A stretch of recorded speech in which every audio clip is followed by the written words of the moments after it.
Zoe was known for one thing: greed and her hunger for money.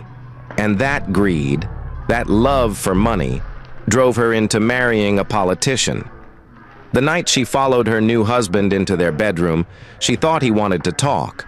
But the moment Senator Udo slowly removed his shirt, Zoe's heart almost stopped. Right there on his back was a huge, rotten sore, open, wet, crawling with maggots. She froze. She wanted to run. She wanted to scream. But Senator Udo turned to her with dead, empty eyes and said, "If you want to remain my wife, if you don't want to die, kneel down and lick it." She begged. She cried. She shook her head. But he grabbed her hair, forced her face forward, and pushed her into the thick, smelly wound. That night, Zoe realized she didn't marry a politician. She married a living corpse. From that moment, she became a prisoner in his house, a prisoner forced to lick the sore that was slowly killing her. But how did it end like this? How did it even start? It wasn't what she ever expected, and everything she once mocked, insulted, and chased away now stood watching her fall. Her pride, her greed, her worship of wealth had become her punishment. And no one expected what happened next. Before that night of horror and the sound of her own choked cries, Zoe's life looked perfect from the outside. She was the girl people turned to look at when she walked past. Tall, smooth-skinned, always well-dressed. Her hair was always neatly done, her nails polished, her perfume lingering in the air after she left a place. In their neighborhood, people used to whisper, "That Zoe is a fine girl. I admire her beauty. Any man who marries her must be ready, oh, she can't suffer at all." Zoe heard all these comments and believed them. She told herself she was not born to manage. She was born for big life. She lived with her widowed mother in a small but decent apartment. Her mother, Madam Enid, sold foodstuffs in the market and struggled to send Zoe to school. She had suffered, but she never complained. She always told her daughter, "My daughter, what I don't have, you will have. But please, don't let money enter your head too much. Character is more important than all these fine things you're seeing."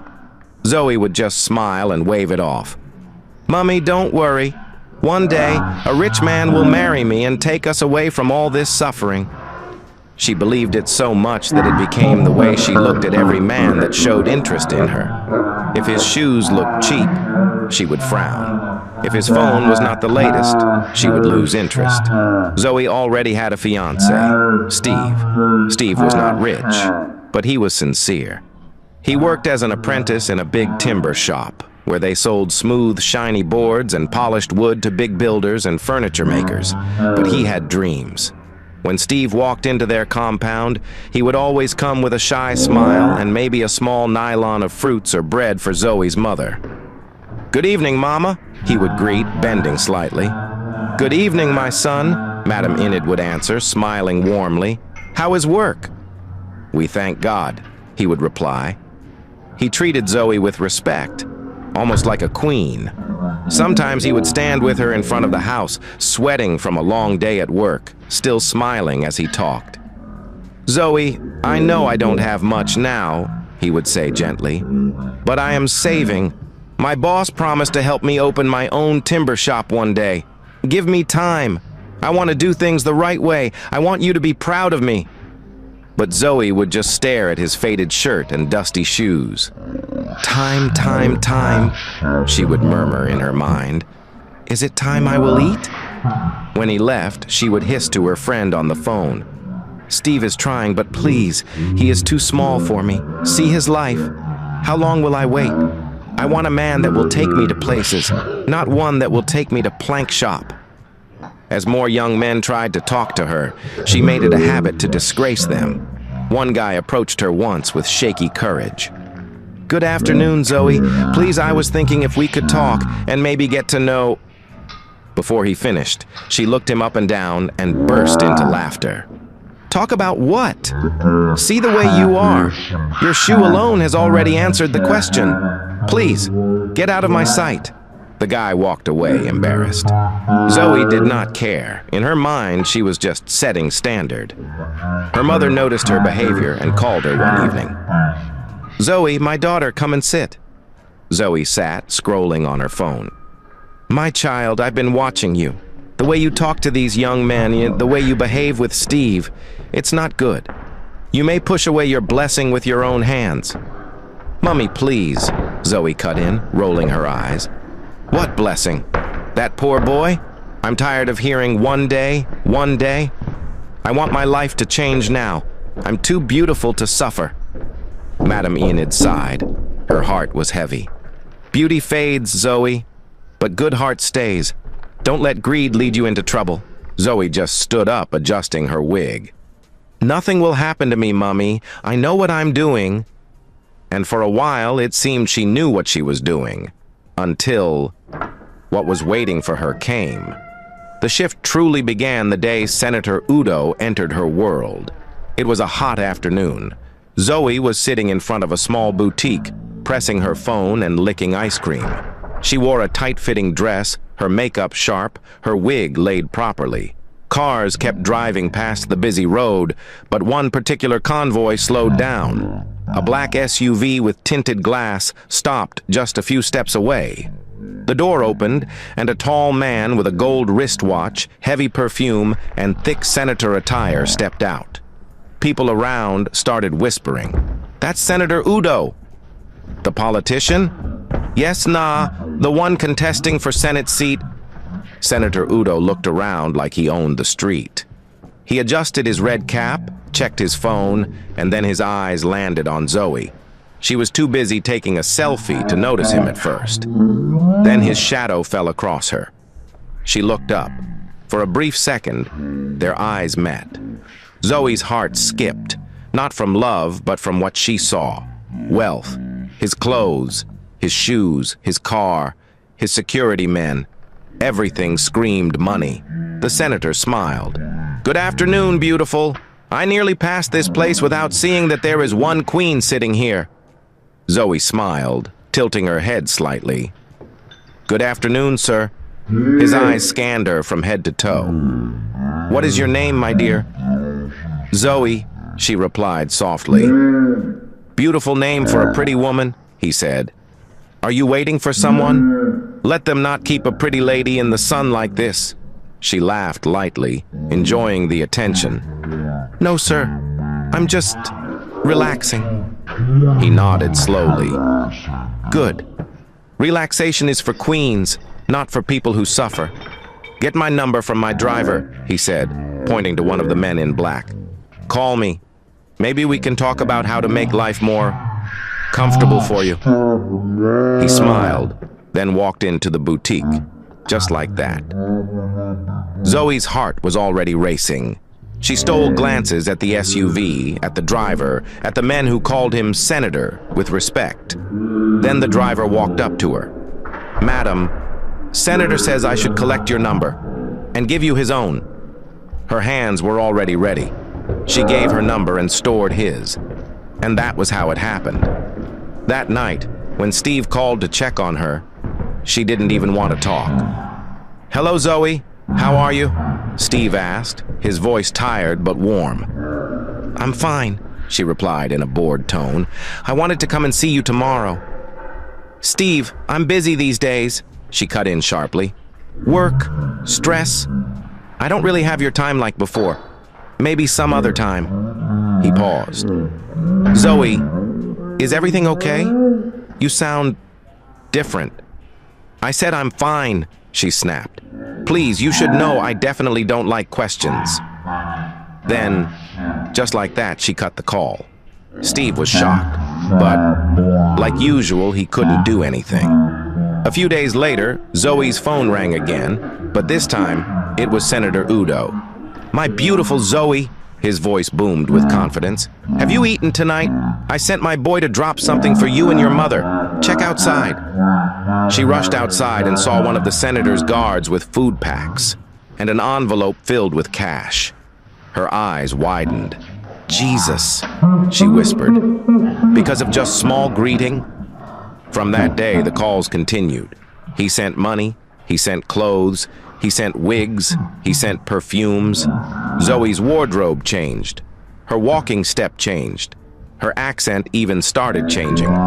One evening, Steve decided to come, whether she liked it or not.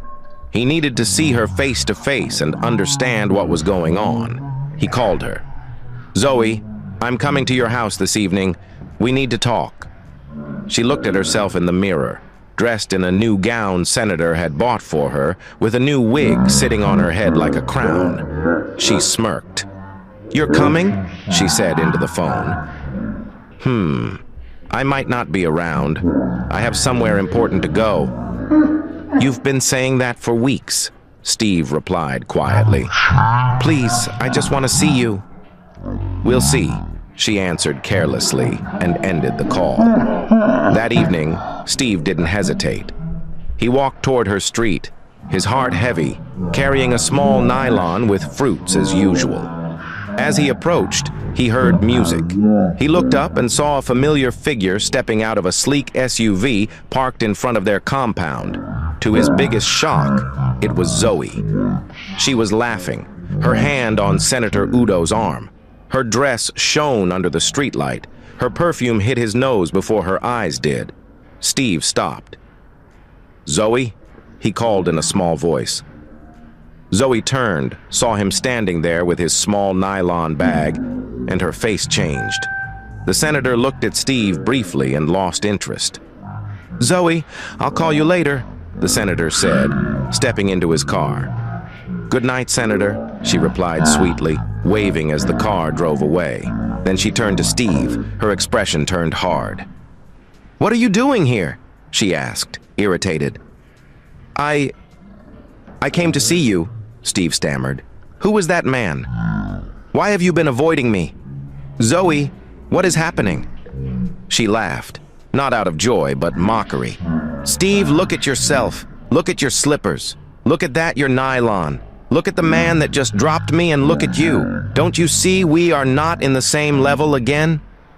Steve swallowed, his eyes filled with tears. "So, this is it? After everything? After all the plans we made? You didn't even think to talk to me like a human being?" "Which plans?" she scoffed. "To marry you and be selling plank and sawdust? A beg, Steve. I'm done. You are not my class. I can't suffer with you. Go and make money first. Maybe we can talk by that time. Until then, please don't come here again." Her words cut deeper than a knife. Steve stood there for a long moment, staring at the woman he loved, the woman he had planned a future with, and realized she was already gone. Something inside him broke. Without another word, he dropped the nylon of fruits on the floor, turned around, and walked away into the night. He left town days later. No fight, no noise, just a quiet, shattered man carrying his broken heart. And Zoe? She did not look back. In her mind, her life was finally moving up. Her mother tried to talk to her, but she barked as usual and walked away. People also whispered, "That senator is not normal. His wealth is suspicious. I heard he's into things." But Zoe didn't care. "This is the life I deserve," she told herself, admiring the reflection of her new dress in the mirror. After all, poor people always talk too much. And not long after, what she had been dreaming of was coming to pass. Wedding bells began to ring. She was willing to step into the senator's mansion as his wife, without knowing that something was waiting for her, something she never imagined. And in no time, the wedding day arrived. The wedding was the talk of the town.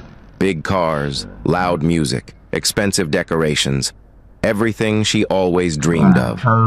She whispered, "Finally, I made it. I'm officially a politician's wife. Everyone will bow to me. Even Steve must be crying wherever he is." She chuckled, but the celebration ended the moment she stepped into Senator Udo's mansion. From the gate, she felt it, a strange heaviness she ignored. The house was massive but cold, not air conditioner cold, not weather cold, a chilling, unnatural cold that crawled through her bones. When she walked into the sitting room, she paused. Something smelled off. Not food, not dust, not something rotten in the kitchen. A deep, thick smell, like decayed blood mixed with burnt charcoal. It wrapped around her like smoke, yet no one else reacted. The workers wore dull expressions, their heads constantly bowed. None of them lifted their eyes to look at her. Even when she spoke, they only nodded lightly and walked away quickly, like they were afraid to spend one more second near her. Why are they behaving like this? Zoe wondered. But she shook it off. She told herself, it's because this house is too big. Maybe they fear me. Of course I'm now their madam, the senator's wife. And again, she chuckled, raising her head proudly.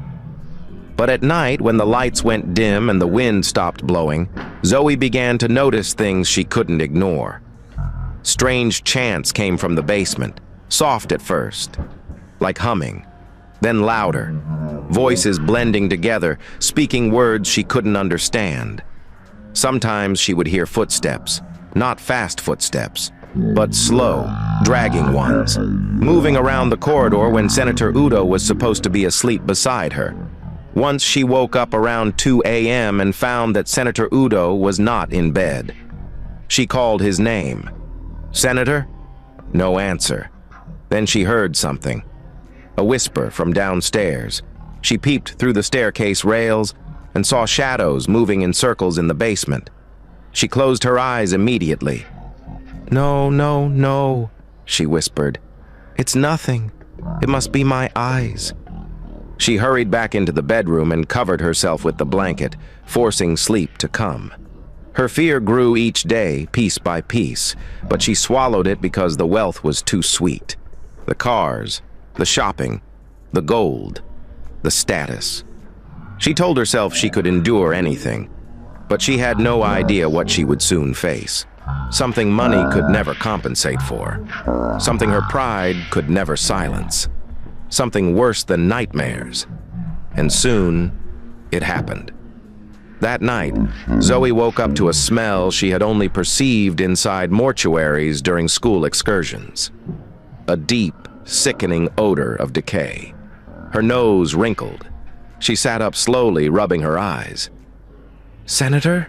she whispered. He wasn't beside her. Again. Her heart tightened. She reached for the lamp switch and turned on the light. And then she froze. Senator Udo was standing at the corner of the room, back facing her, completely still. "Senator?" she called, her voice shaky. No answer. She got down from the bed slowly, her feet trembling. She took a step forward, then another. The smell grew stronger. When she got close enough, she saw it. His shirt was on the floor, and on his bare back was a massive, rotten sore. Huge, open, wet, pus dripping, blood oozing, maggots crawling out and dropping onto the floor, wriggling like small white worms. Zoe's breath left her body. Her legs weakened. Her heart hammered like a drum. She tried to scream, but her throat locked. "Jesus," she whispered, stepping back. And then, slowly, Senator Udo turned around. His eyes were not human anymore. They were red, hollow, lifeless, like the eyes of something pulled out of a grave. He stared at her with a cold, dead face and said in a low, chilling voice, "Welcome to the real marriage," Zoe screamed. But before the sound could leave her mouth completely, Senator Udo gripped her neck with one hand. His fingers were cold, like touching ice from a river of the dead. He pulled her close and hissed, "If you ever open your mouth to tell anyone, even by mistake, you will die immediately." Zoe sobbed silently, shaking. He pushed her to her knees. "From today," he said, bending forward so the wound hovered near her face, "this is your duty."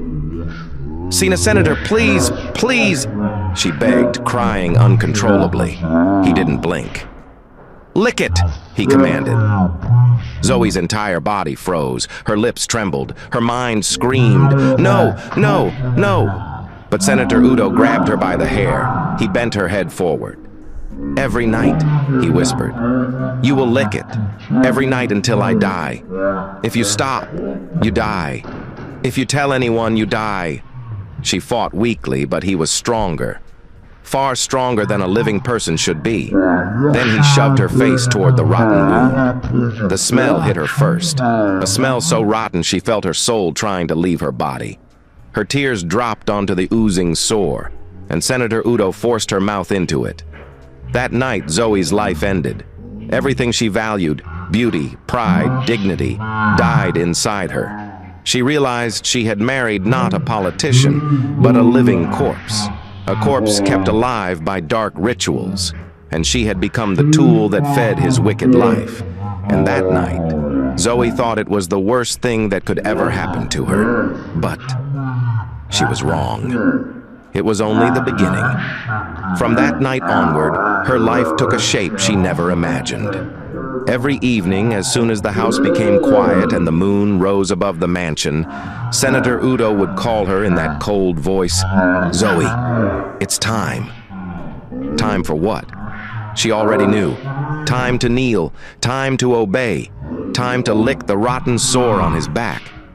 The first night she had cried until her eyes swelled shut, but now she no longer had tears to cry. She had cried them all.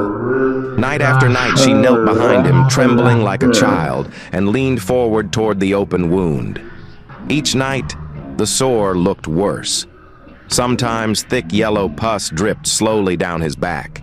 Sometimes the maggots doubled, white slimy creatures pushing themselves out through the torn flesh. Sometimes the smell was so strong she vomited before even touching it. But Senator Udo didn't care. He would grab her hair and force her face into the wound. "You must feed it," he would say. "If you want to remain alive, you must feed it." Feed it with what? With her tongue, with her lips, with her life. And she obeyed, because disobedience meant death. When her tongue touched the wound, her entire body trembled violently. The taste was nothing she could describe. Salt, blood, rot, and something colder than death itself. She would gag, she would shake. Her stomach would twist, but she kept licking because she had no choice. Some nights, maggots would crawl onto her tongue. Other nights, blood would splash into her mouth so suddenly she would choke and fall to the floor. Senator Udo would only laugh softly and say, "You wanted a rich husband. This is the marriage you chose." She slept beside him every night, but she never slept peacefully. He smelled like a decayed body buried in wet ground. His breath was cold, his body was cold, his heart barely beat. She had realized the truth. Senator Udo was not living. He was only existing through a ritual that required constant feeding from her. Every morning, she woke up weaker than the previous day. Her skin turned pale like someone drained of blood. Her eyes lost their brightness. Her cheeks caved in. Her breath began to smell like decay, the same kind of smell that came from Senator Udo's wound. Workers in the mansion avoided her even more. Whenever she passed, they hid their faces. Whenever she tried speaking to them, they bowed and disappeared quickly. It was as if they knew she was next, as if they were waiting for the day she would collapse and never wake up. Zoe rarely stepped outside. Senator Udo forbade her from leaving the mansion. "You belong here," he told her. "This house is your cage." She became thin. Her hair fell out little by little. Her lips became dark and dry. Her once flawless beauty, the beauty she used to mock others with, vanished slowly. At night, when she stared at herself in the mirror, she saw a stranger, a pale woman with hollow eyes and trembling hands who looked more like a ghost than a living being. One evening, she sat on the cold floor of the bathroom and whispered, "God, what have I done to myself?" But she already knew the answer. Her greed, her pride, her hunger for wealth, her thirst for a wealthy lifestyle. All those decisions had led her here, married to a man who wasn't fully human and licking the wound that was destroying her from inside. Her life was draining. Her soul was fading, and her punishment was just a piece of the iceberg. Finally, it seemed as if the real punishment arrived. The morning it happened, the sky was unusually dark. Zoe woke up feeling like her bones were made of sand. Her vision blurred, her hands shook, her body felt cold, weak, and crushed from the inside. As she tried to stand from the bed, her legs buckled. She collapsed to the ground with a heavy thud. She tried to speak, but her lips could not form a word. Her breath was shallow. Her heart raced. She lay there trembling, trying to reach for something. Anything. But her strength was completely gone. Senator Udo walked into the room, looked at her collapsed body, and sighed. Not with pity, but with irritation. He didn't panic. He didn't kneel beside her. He didn't show concern. Instead, he picked up his phone. But he didn't call an ambulance. He didn't call a regular hospital. He dialed one number, a ritualist doctor. A doctor whose existence was unknown to the world. Within minutes, a strange man entered the mansion, carrying a black leather bag. He kneeled beside Zoe, touched her wrist, checked her eyes, inhaled near her mouth, and nodded slowly. "She has contracted the curse," the doctor said. Senator Udo crossed his arms. "Explain." The doctor opened his bag and brought out something that resembled cowries mixed with herbs. "The sore has entered her blood," he said. Zoe's eyes widened in terror. She wanted to scream, but her voice refused to come. "It is now spreading," the doctor continued. "She cannot survive long unless..." "Unless what?" Senator Udo snapped. The doctor hesitated.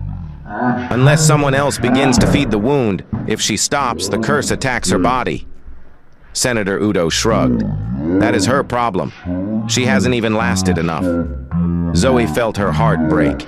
He didn't care, not even a little. The doctor packed his items, stood up, and said, "She needs help, or she will die soon." Senator Udo waved him off. "She chose this life. Let her enjoy it." The words hit Zoe harder than any physical wound. She chose this life. Yes, she did. But not like this. Not knowing the man she married was a dead body sustained by dark rituals. Hours passed. Her condition worsened. Her breathing slowed. Her heartbeat weakened. Her skin turned grayish. By afternoon, she could no longer move her hands. A maid finally ran to her mother and reported everything. Her mother arrived screaming, crying uncontrollably, and forced Senator Udo to release her daughter to the hospital. The senator didn't protest. He had already gotten what he wanted. Then Zoe was rushed to a real hospital. Her body lay still, lifeless-like on a hospital bed. Machines beeped weakly beside her. IV drips hung above her. Nurses whispered. Doctors shook their heads. People from the community gathered around the hospital. They whispered, "Greed has killed this girl. She insulted good men because of money. See where her gold digging pushed her. She married her own death." Young women murmured in fear, and her mother sat beside her bed, crying like her soul had been broken into 1,000 pieces. "My child, my Zoe, is this how you want to leave me?" Zoe could hear everything, but she could not respond. Her punishment had arrived. Her pride had finally crushed her. And the worst part, her story was not over yet. That day, the ward was quiet. Only the steady beeping of the machine beside Zoe's bed filled the silence. Slow, weak, like a fading heartbeat. Her face was pale, almost gray. Her lips were cracked. Her hands trembled every few seconds, even though she didn't move. Her mother still sat beside her, crying into her wrapper. Nurses walked in and out, whispering sorrowfully. Then the door opened softly. A man stepped in, tall, calm, with eyes filled not with anger, but with a sadness that pierced deeper than any insult could. To her greatest shock, it was Steve, the ex-fiancé she humiliated, the man she abandoned for wealth, the same man she broke without mercy. But now, he looked good. Zoe's heart jolted. Her weak voice attempted a whisper. "Saint Steve." Tears rolled down her cheeks immediately, like her soul recognized the goodness she once threw away. Steve walked closer, his steps quiet. He looked at her, not with bitterness, but with a deep ache. He sat gently beside her bed. Then he spoke. "Zoe," he said quietly, just her name, and she broke into sobs. She struggled to speak. "Steve, you came? You actually came to see me after everything I did to you?" Her words shook. Each breath became difficult. Her chest rose and fell like someone drowning. Steve nodded. "I heard what happened," he said softly. "I came to see you, because no matter how things ended, you were once someone I cared deeply about." Zoe cried harder. She remembered how she insulted him, how she told him he was too small, how she mocked his wood-selling job, how she walked past him with Senator Udo like he was nothing. "Steve, please." Her voice cracked like breaking glass. "Forgive me. I didn't know. I was blind, and I destroyed my life with my own hands." Steve stared at her for a long moment. He wasn't angry. Angry people shout. Heartbroken people go silent. Then finally he sighed. "Zoe, look at what greed has done to you." She lowered her head, shaking. "You chose money over love," he said gently. "And this is the price you paid." Zoe cried out, covering her face with her trembling hands. "Yes, and I regret everything," she whispered. "I regret how I treated you, how I treated myself. I regret chasing wealth like a fool." Steve reached out slowly and touched her hand, just once, gently. Not in love, not in anger, but in compassion. "Zoe," he said, "I don't hate you." She froze. He continued, "I forgave you long ago. I won't carry bitterness in my heart." Zoe cried even harder. Her chest tightened painfully. "But," Steve added softly, "glad you've learnt. Not every shining thing is gold. Not every rich man is a husband. Some wealth comes with death tied to it." His words pierced her like a knife made of truth. He stood slowly, adjusting his shirt. "I wish you healing and peace," he added. Then he turned to leave. Zoe tried to call him again. "Steve! Steve, please!" But her voice cracked into sobs before the second word escaped. He walked out quietly, without looking back. And that single moment, that final scene, broke her heart more than anything the politician ever did to her. She wept until her body shook. She realized she didn't just lose Steve, she lost herself. She lost her future. She lost everything that could have been good. All because she chased a life she wasn't built for. That day, something inside Zoe finally broke completely. Not her body, but her pride. The pride that landed her into the life she was now. She spent weeks in the hospital, slowly fighting for her life. Doctors said she was lucky to be alive. Nurses said they had never seen a case like hers.